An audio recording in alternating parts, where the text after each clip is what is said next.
ഒരു അവയവ കച്ചവട മാഫിയയുടെ വളരെ പ്രധാനപ്പെട്ട വിവരങ്ങളിലേക്കാണ് ഇപ്പോൾ നജീബിന്റെ അറസ്റ്റിലൂടെ കാര്യങ്ങൾ എത്തി നിൽക്കുന്നത് എന്നാണ് മനസ്സിലാക്കാൻ കഴിയുന്നത്. ഇയാളുടെ അന്താരാഷ്ട്ര ബന്ധങ്ങളടക്കം പോലീസ് വിശദമായി പരിശോധിക്കുന്നുവെന്ന് അറിയുന്നു.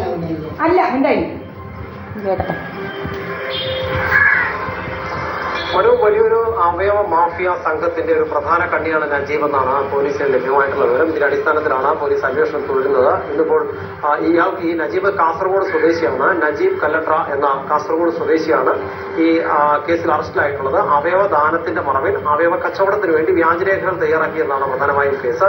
ഇതുമായി ബന്ധപ്പെട്ട മറ്റ് അന്വേഷണങ്ങളൊക്കെ തുടർന്നു വരുന്നു. കേരളത്തിലെ വിവിധ ജില്ലകളിൽ പ്രത്യേകിച്ച് തീരമേഖലയിലുള്ള ജില്ലകൾ കേന്ദ്രീകരിച്ചാണ് ഇത്തരത്തിലുള്ള അവയവദാന തട്ടിപ്പിന് വഴിയൊരുക്കിയിട്ടുള്ളത്. ഇതിന്റെ പ്രധാന കണ്ണിയായ നജീബ് ദില്ലി ഗാസിയാബാദിൽ നിന്നാണ് ഇന്ന് രാവിലെ അറസ്റ്റിലായിട്ടുള്ളത്. നജീബിനെ ഇന്ന് തന്നെ കേരളത്തിലേക്ക് കൊണ്ടുവരുമെന്നാണ് ലഭ്യമായിട്ടുള്ള വിവരം. എന്തായാലും കസ്റ്റഡിയിൽ വാങ്ങിയ പോലീസിനെ കൂടുതൽ അന്വേഷണം നടത്തേണ്ടതുണ്ട്. ഇയാളെ കൂടുതൽ ചോദ്യം ചെയ്യേണ്ടതുണ്ട്.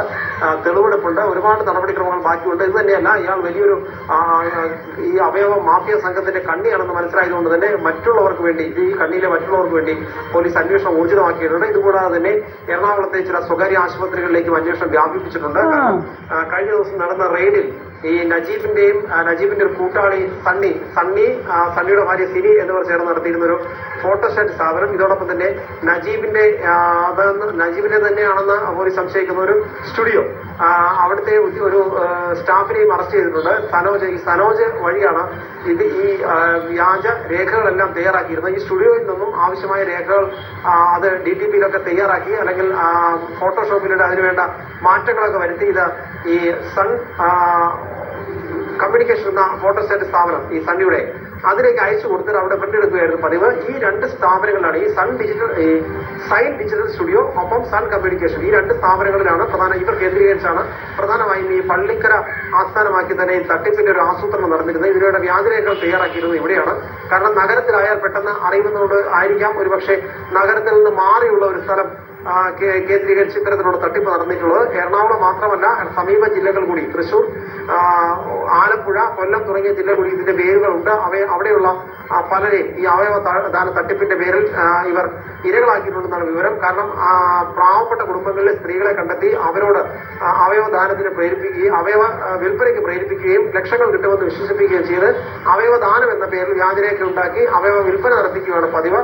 ലക്ഷങ്ങൾ വാഗ്ദാനം ചെയ്തുകൊണ്ട് ഇവരെ കൊണ്ട് വൃത്തിയോ കരളോ ദാനം ചെയ്യിപ്പിക്കുകയും അതിനുശേഷം നിസ്സാര തുകകൾ മാത്രം നൽകി ഈ തട്ടിക്കുകയും ചെയ്യുന്നു എന്നാണ് ലഭ്യമായിട്ടുള്ള വിവരം. ഏറ്റവും പ്രധാനമായി പോലീസ് ഈ റെയ്ഡിലേക്ക് എത്താൻ കാരണം വടക്കേക്കരയിലുള്ള ഒരു വടക്കേക്കര സ്വദേശിയായ യുവതി, ഇവർ നേരത്തെ അവയവദാനത്തിന് വേണ്ടി ജില്ലാതല സമിതിയെ സമീപിച്ചിരുന്നു. അവിടുന്ന് അവർ അപേക്ഷ തള്ളി. കാരണം ബന്ധുവിനായിരുന്നില്ല ഇവർ ഈ വൃക്കദാനത്തിന് തയ്യാറായിരുന്നത്. അതുകൊണ്ട് അത് അപേക്ഷ തള്ളി. പിന്നീട് സംസ്ഥാനതല സമിതിയെ സമീപിച്ചു. അവിടെ നിന്ന് അപേക്ഷ തള്ളി. പിന്നീട് അവർ കോടതിയെ സമീപിക്കുകയും കോടതി വീണ്ടും സംസ്ഥാന സമിതിയോട് തന്നെ അനുവാദം വാങ്ങണം, അവിടെ സമീപിക്കാൻ ആവശ്യപ്പെടുകയും ചെയ്തു. എന്നിട്ടും വീണ്ടും തിരികെ സംസ്ഥാന സമിതിയിലേക്ക് എത്തിയപ്പോഴും ഇവരുടെ ബന്ധുവല്ല എന്നത് വ്യക്തമാവുകയും ഇതിന് പിന്നിൽ അവയവ കച്ചവടമുണ്ടെന്ന് സമിതിക്ക് മനസ്സിലായ സാഹചര്യത്തിലാണ് ഇത് തള്ളിയത്. പിന്നീട് കുറച്ചു നാളിന് ശേഷം ഇവർ അവയവ വിൽപ്പന നടത്തി. ഇതെങ്ങനെ നടന്നു എന്നുള്ളത്, ഇത് ഇങ്ങനെ ഒരു അവയവ കച്ചവടം നടന്നു അല്ലെങ്കിൽ അവയവദാനം നടന്നതായിട്ടുള്ള ഒരു വിവരം പോലീസിന് ലഭിച്ചതിന്റെ അടിസ്ഥാനത്തിൽ ഇവരെക്കുറിച്ച് അന്വേഷിച്ചു. അങ്ങനെയാണ് പോലീസിന് മനസ്സിലായത് ഇതിനൊരു അവയവ കച്ചവടവും വ്യാജരേഖ നിർമ്മാണവും ഒക്കെ നടന്നിട്ടുണ്ട് എന്നുള്ളത്.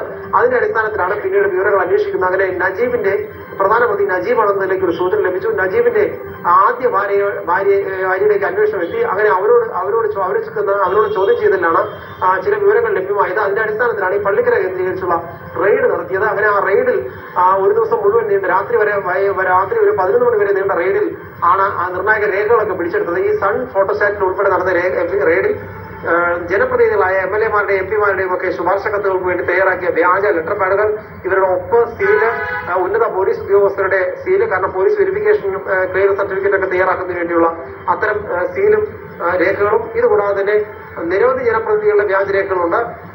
ഡോക്ടർമാരുടെ തന്നെ ലെറ്റർ ഹെഡുകളും സീലുകളും ഒക്കെ ഇവർ തയ്യാറാക്കിയിരുന്നു. അങ്ങനെ വലിയൊരു തട്ടിപ്പാണ് ആസൂത്രണം ചെയ്തിരുന്നത്. ഇതുകൂടാതെ തന്നെ ആധാർ കാർഡിന്റെ ഡ്യൂപ്ലിക്കേറ്റ് ആധാർ കാർഡുകൾ നിർമ്മിച്ചിരുന്നു. ഇതൊക്കെ ഫോട്ടോഷോപ്പിൽ ചെയ്ത് ഇവിടെ നിന്നും ഈ സണ്ണിയുടെ ഫോട്ടോസ്റ്റാറ്റുകളിൽ നിന്നും അത് പ്രിന്റ് എടുപ്പിക്കുന്ന പതിവുണ്ടായിരുന്നു. അങ്ങനെയാണ് ഈ രേഖകൾ ലഭിച്ചത്. ഇതിലാണ് ഏറ്റവും ഒടുവിൽ ഇപ്പോൾ സണ്ണി പിടിയിലായിരിക്കുന്നത്. ആകെ ഈ നജീബ് ഇപ്പോൾ പിടിയിലായിരിക്കുന്നത്. നജീബ് ഉൾപ്പെടെ ഇപ്പോൾ 7 പേര് ഈ കേസിൽ ഇപ്പൊ നിലവിൽ പോലീസിന്റെ കസ്റ്റഡിയിൽ. വലിയ അന്താരാഷ്ട്ര മാഫിയയിലേക്കാണ് ഈ കേസ് എത്തി നിൽക്കുന്നതെന്ന് ഇപ്പോൾ മനസ്സിലാക്കാൻ കഴിഞ്ഞത്. അത് ഏറ്റവും പ്രധാനപ്പെട്ട കണ്ണികളിൽ ഒരാളാണ് ഇപ്പോൾ പിടിയിലായിരിക്കുന്ന പ്രധാന പ്രതി നജീബ് എന്നാണ് പോലീസ്. കേട്ടല്ലോ. അപ്പൊ ഇങ്ങനെയുള്ള കള്ളത്തരങ്ങൾ നടക്കുന്നുണ്ട്. അപ്പോൾ ഇവിടെ ഈ ഓലകെട്ടിയിലും ഇതുപോലെ എന്താണ് mafia, medical mafia, insurance loot ചെയ്യാൻ വേണ്ടിയിട്ട് നമ്മളെ പിടിച്ചുകൊണ്ട് പോവുക, ഇങ്ങനെയൊക്കെയുള്ള ഗൂഢമായ സംഘമാണ് ഈ SNDP-യിലും ഒക്കെ പ്രവർത്തിക്കുന്നത്. പ്രത്യേകിച്ച് ഈ സോമരാജനും മോഹൻ സിംഗ് കുറേ അവന്മാർ ഇങ്ങനെ നടക്കുകയാണ് വട്ടവിട്ട് നമ്മളെ ഇതാക്കാനും നമ്മളെ അപായപ്പെടുത്താനും നമ്മുടെ തലയിലോട്ട് ലേസർ അടിക്കാൻ, നമ്മളെ എങ്ങനെയെങ്കിലും കൊന്നിട്ട് പല പല രീതിയിലുള്ള വൻ തുകകൾ ഇൻഷുറൻസ് അടിക്കാനും. നിങ്ങൾ മനസ്സിലാക്കണം എന്ന് വെച്ച് കഴിഞ്ഞാൽ നമ്മളെ പിടിച്ചുകൊണ്ട് പോകാനും കേരള സ്റ്റോറിയും നമ്മൾ ആരെയാണ് ഈ ലോകത്ത് വിശ്വസിക്കേണ്ടത്? നിങ്ങൾ പറ. നമ്മളെ പല രീതിയിൽ ഇവന്മാർ ഉപദ്രവിച്ചതിൻ്റെ തെളിവ് സഹിതങ്ങളുണ്ട്. നമ്മുടെ തലയിലോട്ട് ഇപ്പം ഭയങ്കരമായിട്ട് ലേസർ അടിച്ചുകൊണ്ടിരിക്കുകയാണ്. എന്നെ എങ്ങനെയെങ്കിലും വകവരുത്തണമെന്നുള്ള ഉദ്ദേശത്തോടെയാണ്. ഇന്ന് മെയ് 10 ഓക്കെ. ഇങ്ങനെ ഇവന്മാരുടെ ഗൂഢമായ ചില ഉദ്ദേശങ്ങൾ, ഹിഡൻ അജണ്ടാസുമായിട്ട് നടക്കുകയാണ് ഇവന്മാർ ഇതിനകത്തെ കണ്ണികളാണ് ശരിക്കും പറഞ്ഞു കഴിഞ്ഞാൽ. ഇവന്മാർക്കൊക്കെ ഈ BJP എന്ന് പറയുന്ന ഇവന്മാർക്കും ഈ സോമരാജന് അതുപോലെ ഈ സുബ്രഹ്മണ്യൻ എന്നൊക്കെ പറയുന്നവന്മാർക്ക്, ഇൻക്ലൂഡിങ് ഈ രാജമ്മ, പ്രീതായസ് പണിക്കർ, എൻ്റെ അമ്മ വീട്ടുകാർ, ഇവർക്കൊക്കെ ഇതുമായിട്ട് ഈ ഇൻഷുറൻസ് ലൂട്ടേഴ്സുമായിട്ട് വലിയ ബന്ധങ്ങളും ഈ പല രീതിയിലുള്ള ഇൻഷുറൻസ് ലൂട്ട് ചെയ്യുന്ന സംഘമാണ് ഇവന്മാരും ഈ വല്യത്ത് വീട്ടുകാരും ഈ പോച്ചയിലെ വീട്ടുകാരും. ഇങ്ങനെ ഈ ബന്ധുക്കൾക്ക് അതിനാണ് ചില ബന്ധുക്കളെ എൻ്റെ അച്ഛൻ റിയലി എൻ്റെ അമ്മയുടെ ചില റിലേഷനിൽ വരുന്നത് തന്നെയാണ്.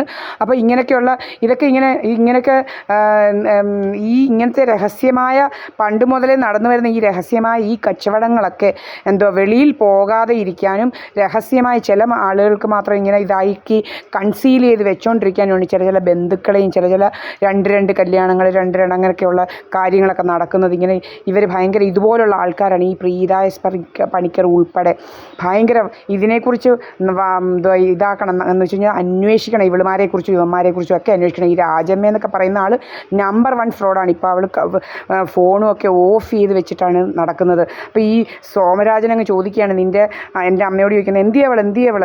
അപ്പോൾ അവരെ ഇറക്കി വിട്ടില്ലേ ഇവർക്ക് ഭയങ്കര ദണ്ണമെന്ന് വെച്ച് കഴിഞ്ഞാൽ ഇവളുടെ കൈ കുറേ മെഡിസിനൊക്കെ ഇങ്ങനെ ഉണ്ടായിരുന്നു. നമ്മുടെ കറികളിലും ഒക്കെ ഇവളൊന്നും തിന്നത്തില്ല. ഇവൾ ഓട്സ് മാത്രമേ കഴിക്കത്തുള്ളൂ എന്ന് പറഞ്ഞു. പ്രത്യേകിച്ച് ഓട്സ് മാത്രം കഴിച്ചുകൊണ്ട് നമ്മുടെ ഇതിനകത്തൊക്കെ കലക്കി വയ്ക്കുക, പല പല പരിപാടികളായിരുന്നു ഇവളുടെ കയ്യിലിരിക്കുന്നത്. അപ്പോൾ നിങ്ങളുടെ വീട്ടിൽ ഇതുപോലെ ആരെങ്കിലും പ്രത്യേകമായിട്ട് എന്തെങ്കിലും മാറ്റി വെച്ച് കഴിക്കുന്നുണ്ടെങ്കിൽ, മനസ്സിലായില്ല എന്ന് വെച്ച് കഴിഞ്ഞാൽ ഇപ്പം അങ്ങനെയൊക്കെ ഉണ്ടെങ്കിൽ പ്രത്യേകം ശ്രദ്ധിക്കണം.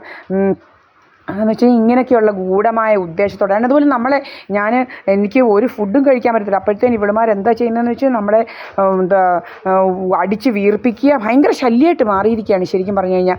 ഇവളുമാർ ഈ ലേസർ അങ്ങനെയൊക്കെയുള്ള വൻ കാര്യങ്ങളുമായിട്ടാണ് ഇവളുമാരൊക്കെ നടക്കുന്നത്. ഈ മോഹൻ സിംഗും അങ്ങനെയുള്ള ഏതൊക്കെയോ അവന്മാരെ ഇതിനകത്തും അവിടെ ഇവിടെയൊക്കെ കയറ്റി വെച്ച് ഇവിടെ ഇരിക്കുകയാണ്. ഇത് കണ്ടുപിടിക്കാൻ എന്താ പറയുന്നത്, നമ്മുടെ സൈബർ സെല്ലൊക്കെ വിചാരിച്ചാൽ പറ്റി ഇവിടെ ആരാണ് ഇത് ആക്റ്റീവായിട്ട് ഇങ്ങനെ ഫോണും പിടിച്ചിരിക്കുന്നത്, ഇതെന്താണ്, ഏതവൻ്റെയാണ് ഫോൺ എന്നൊക്കെയുള്ള അത് കണ്ടുപിടിച്ചറിയാം. ഈ ഏരിയയിൽ അല്ലാത്തവരുടെ വീട്ടുകാരുടെ വല്ലവരുടെ ഫോൺ ഇവിടെ പ്രവർത്തിക്കുന്നുണ്ടോ നിരന്തരമായിട്ട്, ഏതവളുടെ ഫോണാണ് ഇങ്ങനെ നിരന്തരമായിട്ട് പ്രവർത്തിക്കുന്നത്. നമ്മുടെ തലയിലോട്ടൊക്കെ എപ്പോഴും ഇങ്ങനെ അടിക്കുകയാണ്. നമ്മളെ എങ്ങനെയും കൊല്ലണം, നമ്മുടെ ബ്രെയിനിൽ സെൽസൊക്കെ ഡെഡാക്കണം, നമ്മുടെ നടുവിനോട്ട് അടിക്കുക. അങ്ങനെ ഭയങ്കര ശല്യമാണ് ശരിക്കും പറഞ്ഞു കഴിഞ്ഞാൽ.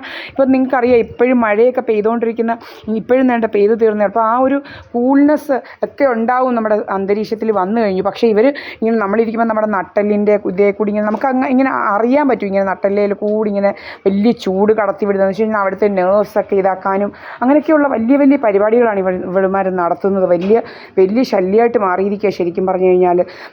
അതുപോലെ നമ്മളെ പിടിച്ചുകൊണ്ട് പോകാനും ഈ എന്തും നടത്തിക്കളയുമാർ. കുറേ SNDP-യിൽ ഒരു പത്മജനും അങ്ങനെ കുറേ എണ്ണം കയറിയിരുന്നുകൊണ്ട് നമുക്കെതിരെ ഗൂഢമായിട്ട് അങ്ങ് സംഘം ചേരുക, ഇങ്ങനെ വലിയ ഇത് ശല്യമായിട്ട് മാറിയിരിക്കും. നമ്മളിതൊന്നും ചെയ്യുന്നില്ല, നമ്മൾ ആർക്കും എതിരെ ഗൂഢമായിട്ട് സംഘം ചേരാനോ ഒന്നും പോകുന്നില്ല. ഇപ്പം പറയുന്ന എൻ്റെ മെയിൻ ശത്രുക്കൾ എന്ന് പറഞ്ഞാൽ ഇവന്മാരാണ്. സോമരാജൻ അങ്ങനെയൊക്കെയുള്ളവന്മാരാണ്. സുബ്രഹ്മണ്യൻ എന്നൊക്കെ പറയുന്നത് ഇവന്മാരാണ്. ഈ മോഹൻ സിംഗ്, ഈ രാജമ്മ എന്നൊക്കെ പറയും. പക്ഷേ നമ്മളിപ്പോൾ ആരോടെങ്കിലും നമ്മുടെ സമൂഹത്തിലെ ആരോടെങ്കിലും നല്ലപോലെ ഒന്ന് സംസാരിച്ചെന്ന് വിചാരിച്ചോ, ശരി, നമ്മളൊരു ഫ്രണ്ട്ലി മൂഡിൽ സംസാരിച്ചു, അല്ലെങ്കിൽ നമ്മൾ അവരെ എന്തെങ്കിലും ഒരു അപ്രീഷിയേറ്റ് ചെയ്തോ, അല്ലെങ്കിൽ എന്തെങ്കിലും ഒന്ന് സംസാരിച്ചു അവരോട് എന്തെങ്കിലും ഉടനെ അവരെ മാനിപ്പുലേറ്റ് ചെയ്യുക, അവരെ നമുക്കെതിരെ കുറേ കാര്യങ്ങളൊക്കെ ചെയ്യാനും അഭിനയങ്ങൾ നടത്താനുമായിട്ട് അവരെ ഇതാക്കുക, ഇതൊക്കെയാണ് ഇവന്മാരുടെ ജോലികൾ. അപ്പം അങ്ങനെയൊക്കെ വലിയ ഇവന്മാരും സാമ്പത്തിക ലാഭങ്ങൾ ഇവന്മാരെന്തും ചെയ്യും. നമ്മളിപ്പോൾ അറിയൂ, നമ്മളെ ഇങ്ങനെയൊക്കെ പിടിച്ചുകൊണ്ട് പോയി എവിടെയാണ് കൊണ്ടുപോകുന്നത്, എന്തിനാണ് കൊണ്ടുപോകുന്നത്. അതുപോലെ ഇപ്പോൾ ഈ അന്വേഷണം വലിയ വലിയ എറണാകുളത്തെയും ഒക്കെ വലിയ വലിയ സ്വകാര്യ ആശുപത്രിയിലേക്ക് നീളുന്നു. ഞാൻ ഇന്നാളിലെ പറഞ്ഞു, ഈ ലേക്ക് ഷോറിൽ ഈ സുബ്രഹ്മണ്യൻ്റെ മോനെ ചുമ്മാതെ മയക്കിക്കൊണ്ടിട്ടേച്ച് കയ്യും കാലും ഒക്കെ കെട്ടിയിട്ട്, നമുക്കറിയാം ഇങ്ങനെയൊക്കെ ഒരു ഇങ്ങനെ നമ്മുടെ ഇങ്ങനെ എന്തിനാന്ന് വെച്ച് കഴിഞ്ഞാൽ ഇൻഷുറൻസ് ലൂട്ട് ചെയ്യാൻ വേണ്ടി, വലിയ വലിയ ഗൾഫ് ഇൻഷുറൻസ് ലൂട്ട് ചെയ്യാൻ വേണ്ടി അവന് ആക്സിഡൻറ്റ് പറ്റി, ഫിസിക്കലി എന്താണ് ഇപ്പം അൺഫിറ്റ് ആണെന്ന് വരുത്തി വലിയ ഇൻഷുറൻസ് തുകകളൊക്കെ തട്ടിയെടുക്കാൻ വേണ്ടിയിട്ടും ഇതിനൊക്കെ വേണ്ടിയിട്ടാണ് ഇങ്ങനെ പലരെയും ഇങ്ങനെ ചെയ്യുന്നുണ്ട്. അതുകൊണ്ടാണ് ഈ ഗൂഢസംഘം ഇവർക്ക് അധികാരം കൊടുത്തു മറ്റുള്ള ഒരാളിനെ ഇതാക്കാനും അടിക്കാനും പിടിക്കാനും കൊണ്ടുപോകാനും കെട്ടാനും ഒക്കെ. ഇതിനൊക്കെ ആരാണ് ഇത്? ഈ ഗൂഢസംഘം ഇവിടെ നടക്കുകയാണ്. ഇവിടെ ഇങ്ങനെ എൻ്റെ പുറകിന് ഞാൻ എൻ്റെ LLB ഡിഗ്രി വെച്ച് എങ്ങനെയെങ്കിലും ജോബ് ലോസ് ഇൻഷുറൻസും അങ്ങനെയൊക്കെയുള്ള ഇൻഷുറൻസ് വൻ തുകകൾ തട്ടിയെടുക്കണം, ഞാൻ മയക്കുമരുന്ന് അടിക്കും, ഇതാണെന്നൊക്കെ പറഞ്ഞുകൊണ്ടുള്ള ഫേക്കായിട്ടുള്ള സ്റ്റോറീസ് ഉണ്ടാക്കി നമ്മളെ എന്തൊക്കെയോ ഇതാക്കണം. അത് രാജമ്മയുടെ ഒരു മെയിൻ ട്രേഡ് മാർക്കാണ് അവളുടെ, ഒരു മോഡസ് ഒപ്രാണ്ടിയാണ് അവളുടെ. എന്ന് വെച്ച് കഴിഞ്ഞാൽ അവൾ എല്ലാവരെക്കുറിച്ചും ഇങ്ങനെ പറയും, എന്തുവാ അവർ പെത്തിടീൻ അഡിക്റ്റ്. ഒരു രവീന്ദ്രൻ എന്ന് പറയുന്നവൻ്റെ മോനുണ്ടായിരുന്നു, അയാളുടെ മോൻ എന്താണ് പറയുന്നത്, അയാളുടെ മോൻ ഷിക്കുലാൽ എന്നാണ് അയാളുടെ പേര്, അയാൾ പെത്തിടീൻ അഡിക്റ്റാണ്, ഇഞ്ചക്ഷൻ ചെയ്യുമായിരുന്നു. അങ്ങനെയാണ്, അതൊന്നുമല്ല, നമ്മളയാളെ കണ്ടിട്ടുണ്ട്, നമ്മളയാളോട് സഹകരിച്ചിട്ടുണ്ട്. എനിക്ക് അങ്ങനെയൊന്നും നമ്മളൊരാളിനെ കാണുമ്പോൾ അറിയാമല്ലോ പെത്തിടീൻ അഡിക്റ്റിനെയൊക്കെ എങ്ങനെ ആയിരിക്കും എന്നുള്ളത്. ഇങ്ങനെയൊക്കെയുള്ള കള്ള കഥകളൊക്കെ ഉണ്ടാക്കി ഇവൻ ഇൻഷുറൻസ് തുകകളൊക്കെ തട്ടുക, അങ്ങനെയൊക്കെയുള്ള സംഘമായിട്ട് മാറിയിരിക്കുകയാണ് ഇവന്മാർ. ഈ ഓലകെട്ടിയിലെ ഈ 323 നമ്പർ SNDPയിൽ കുറേ ആൾക്കാർ ഇതിനു വേണ്ടി ഇങ്ങനെയുള്ള ഈ ഇവന്മാരെ ഹെൽപ്പ് ചെയ്യുന്നു. ഈ BJPയെയും സോമരാജൻ എന്നൊക്കെ പറയുന്നവരെ ഹെൽപ്പ് ചെയ്ത് പല എന്താ പറയുന്നത്, എനിക്കെതിരെ എൻ്റെ ജീവൻ അപകടത്തിലാക്കാൻ വരെ ഇവന്മാരെ ഹെൽപ്പ് ചെയ്തുകൊണ്ടിരിക്കുകയാണ്. ശരിക്കും പറഞ്ഞു കഴിഞ്ഞാൽ ഇങ്ങനെ ഈ ലേസറും അതും ഇതൊക്കെ അടിച്ച് ഇത് വലിയൊരു എനിക്ക് എന്ത് സംഭവിച്ചാലും ഇവന്മാരാണ് ഇതിൻ്റെ പിന്നിൽ കുറച്ച് ആൾക്കാരും ഉണ്ട്. അത് ഈ വല്യത്ത് വീട്ടിലെയും ഈ പ്രീത എസ് പണിക്കറും ഈ രത്നമ്മ എന്ന് പറയുന്നവരും ഒക്കെയാണ് ഇതിൻ്റെ പിന്നിൽ പ്രവർത്തിക്കുന്നവർ.